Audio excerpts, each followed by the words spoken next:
পৃথিবীকে তার কিরণ ছটা দিয়ে আলোকিত করে। সূর্যের যেমন কোনো বিকল্প হয় না, যেমন কোনো সমালোচনা করা যায় না, ঠিক তেমনি রবীন্দ্রনাথ ঠাকুরকে নিয়েও কোনো সমালোচনা করা যায় না। কারণ তার যে প্রতিভা, একদিকে তিনি সাহিত্যিক, ঔপন্যাসিক, কবি, গায়ক, তিনি নৃত্যকার, চিত্রকার, একের পর প্রত্যেকটা প্রতিভা তার মধ্যে। এই বহুমুখী প্রতিভার যে মানুষ, সেই মানুষ সম্বন্ধে আমাদের মতো মানুষের আলোচনা করা মানে আমি স্পর্ধা মনে করি।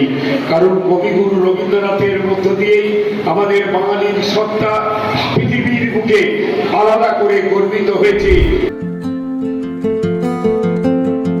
বিশ্বকবি রবীন্দ্রনাথ ঠাকুর তিনি যেমন জাতীয়তাবোধকে এগিয়ে নিয়ে যাওয়ার জন্য বিভিন্ন লেখনীর মধ্য দিয়ে তিনি কখনো সম্প্রীতির কথা, কখনো নতুন তরুণদেরকে আহ্বান করেছে, কখনো ছাত্রদের আহ্বান করেছে, আর ঠিক তার সাথে সাথে কাজী নজরুল ইসলামও তরুণ সমাজকে জাগ্রত করার জন্য একের পর এক বিদ্রোহী কবিতা ব্রিটিশ গভর্নমেন্টের বিরুদ্ধে লড়াই করা শুরু করেছে।